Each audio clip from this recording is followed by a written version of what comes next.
Lights continue to flash. Racing now, 23 Red Locomotive jumped away well. Strathmore also began brilliantly.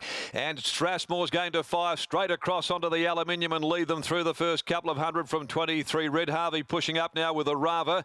Prince Turbo settled down running fourth, and right behind them Swift Mirage, followed by Locomotive. Trapped out a little wide early on. Behind them Frosty Beverage, Tap the Go-Go. Next on the rail Mrs. Hartley, Glen Albin back there.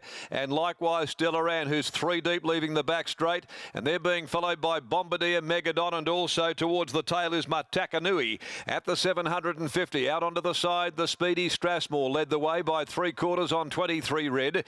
A length and a half away then to Prince Turbo, striding up now into third spot, 600 from home from a Rava.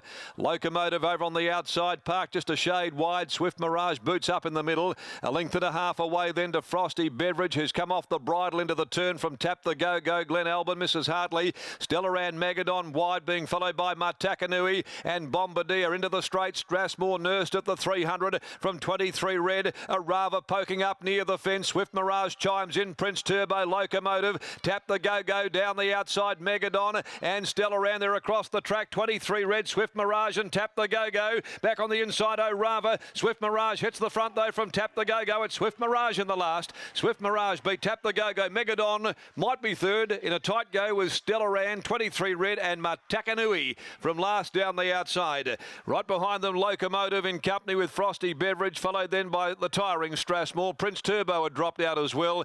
A Rava also's run came to a halt, followed then by Bombardier, Mrs. Hartley and Glen Albin. Good push out of the yard for Swift Mirage in the last. Shooter McGruddy, 983.10, 12 Tap the Go-Go, 540. Waiting for the result of third. Swift Mirage, excuses first up, benefits from the run, and Shooter McGruddy takes advantage of gate one on the dash for cash gilding and gets home. From Tap the Go-Go, or maybe Megadon, possibly Megadon. Lee Newman third in front of Stella Ann, and over on the fence was 23 Red. Waiting for the full list of the numbers here to come through after the running of the last. The winner for JG, K Cross by Dash for Cash out of Princess Alive, prepared in the southwest by Tim Crosby and ridden by Sean McGruddy. 12 Tap the Go-Go second, the Discourcy mare from the yard of Dan and Ben Pearce, Brad Parnham the rider. 11 Megadon gets third in the photo by Vital Equine from Enchanted Life, David Harrison, Lee Newman, and that makes the 15. Stellaran officially fourth, 9, 12, 11, 15 there, and some odds about some of those should ensure that the exotics are going to be okay. A half a length, 3/4 were margins, 125 flat, the time 35.98, the last 600 metres. Let's head down to the yard, the trip from the southwest. It's certainly proven to be more than worthwhile, with Swift Mirage getting home at its second run back this spell, and given a great ride as well by Shooter McGruddy down there, Mark. Thanks very much, Darren. I'm with winning trainer Tim Crosby. It's been a good week for Dockers fans. That 5 won the Brownlow, and Swift Mirage has won the final race here at Belmont. It has. We need a bit of luck. How many winners you had in town, Tim? I know you have a fair few runners up here. That's the first one I can recall for quite some time. Yeah, that's probably. I think I trained a couple of provincial winners last year in town, but we've only got a very small team. So.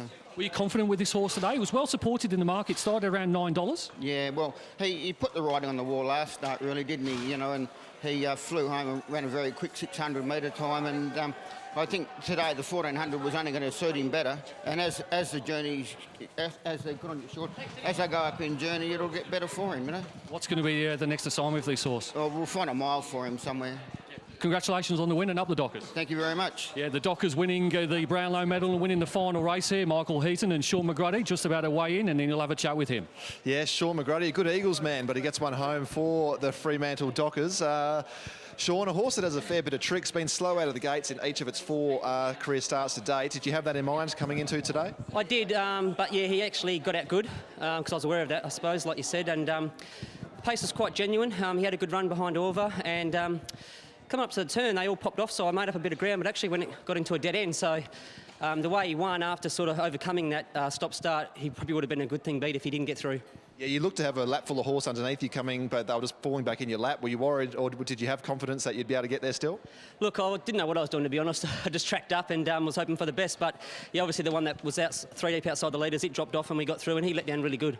Akinar Star and Saturday's birthday stakes. You must be rapt to get aboard him again. Yeah, look, he's been good to me. I've won a couple of races on him, including a listed race. He's drawn a bit sticky, but the form looks pretty good now, running second to Gadding in the Lastia Stakes last summer. So, no, he's a very nice horse, and Simon's always got him at his best. Always nice to cap off a winner here on a Wednesday in the last, so congratulations on this and good luck on Saturday as well. Thanks, yeah, it's always great to ride a winner for Timmy. He's a good man.